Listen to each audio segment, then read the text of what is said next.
Ciuperca reishi, denumită și Ganoderma lucidum, este una dintre cele mai utilizate ciuperci medicinale, în special în țările asiatice, având capacitatea de a crește longevitatea, de a promova vitalitatea și de a vindeca numeroase boli. Ciupercile comestibile au fost consumate de secole. Cu toate acestea, în ultimii ani s-au efectuat mai multe cercetări asupra efectelor acestora, iar ciupercile reishi sunt una dintre puținele care se deosebesc. De peste 2000 de ani, reishi a fost un element esențial în medicina orientală și efectele sale puternice au fost documentate încă din scrierile antice. Aceste ciuperci ale nemuririi, fiind atât de rare, în China antică erau rezervate doar împăraților. Când este proaspătă, reishi este moale, cu o textură asemănătoare plutei și are capacul plat.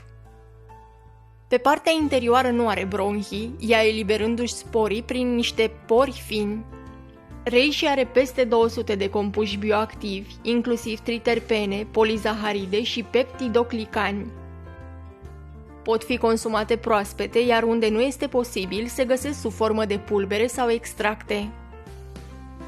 Ciupercile reishi au un gust destul de amar și lemnos, de aceea modul preferat de a fi consumate sunt sub formă de ceai, smoothie-uri sau sucuri de fructe. Deoarece funcționează ca un imunostimulator pentru persoanele cu cancer, reishi este un bun combatant al proliferării celulelor canceroase. Unele studii arată că poate preveni metastazarea cancerului și pare că poate viza multe stadii diferite de dezvoltare a cancerului. Se crede că mecanismele prin care funcționează este moartea programată a celulelor tumorale și inhibarea migrării celulelor canceroase și a metastazelor. Studiile au legat ciupercile reishi și de regenerarea mai rapidă a celulelor hepatice sănătoase și eliberarea de radicali liberi care s-au acumulat în organ, promovând astfel sănătatea generală și bunăstarea. Să nu uităm că ficatul nostru este un organ delicat și esențial, așa că scăderea nivelului de toxine din el este un lucru extrem de important. Antioxidanții puternici din aceste ciuperci sunt deosebit de eficienți în bolile neurologice precum Parkinson și Alzheimer. Polizaharidele și triterpenele reduc impactul proteinelor de oxidare, declanșatoare în boala Alzheimer, și ajută la ameliorarea disfuncției mitocondriale în hipocampus. De asemenea, s-a demonstrat că un extract de proteină din ciuperca reishi reduce puternic tensiunea arterială și reduce deteriorarea celulelor care căptușesc vasele de sânge. La persoanele cu diabet pot ajuta la reducerea atât a colesterolului cât și a rezistenței la insulină. Totodată, aceste ciuperci au și potențialul de a regla nivelul de glucoză din sânge.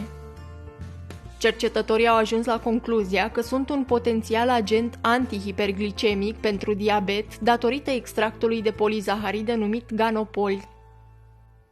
O altă proprietate importantă a ciupercilor reishi este capacitatea lor antiinflamatoare. Pentru persoanele care suferă de gută sau artrită pot fi de mare ajutor. De altfel, ne putem baza pe ele și pentru ameliorarea durerilor de cap. Există o mulțime de dovezi care susțin ideea că ciupercile reishi vă pot activa sistemul imunitar. Acestea conțin beta-glucan, unul dintre cele mai eficiente și puternice stimulatoare ale sistemului imunitar. Prin creșterea numărului de beta-glucan din organism, ne putem proteja împotriva unei game largi de potențiale boli și putem reduce semnele îmbătrânirii. În plus, conform unui studiu realizat în Taiwan, polizaharidele din reishi ajută la prelungirea duratei de viață. Aceste molecule unice stimulează funcționarea optimă a sistemului imunitar și previn apariția formațiunilor anormale ale vaselor de sânge, care ar putea conduce la formarea de tumori canceroase. În acest mod, polizaharidele ne-ar putea ajuta să trăim mai mult.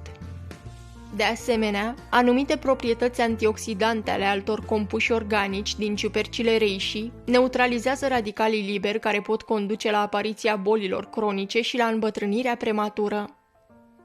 Studiile preliminare au arătat și faptul că reishi ar putea scădea anxietatea și depresia, precum pot îmbunătăți și calitatea vieții la cei cu anumite afecțiuni medicale.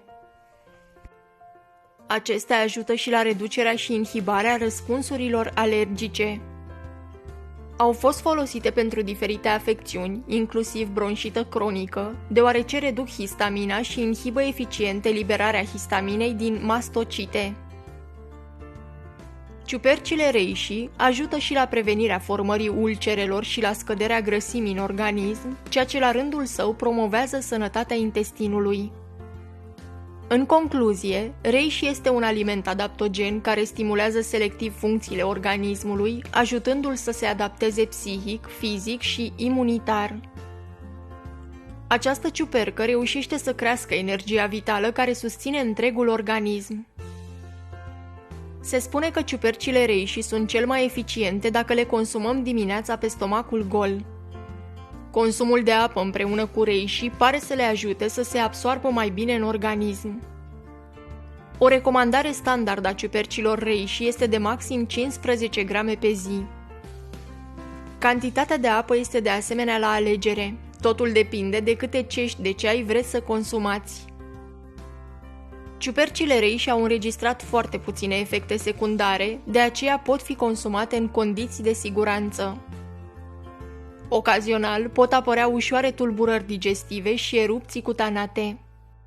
Există posibilitatea ca pulberea de reishi să fie contaminată, ceea ce poate crește riscul de toxicitate, deci trebuie să avem grijă să cumpărăm reishi de la o companie de încredere pentru a obține cele mai bune beneficii.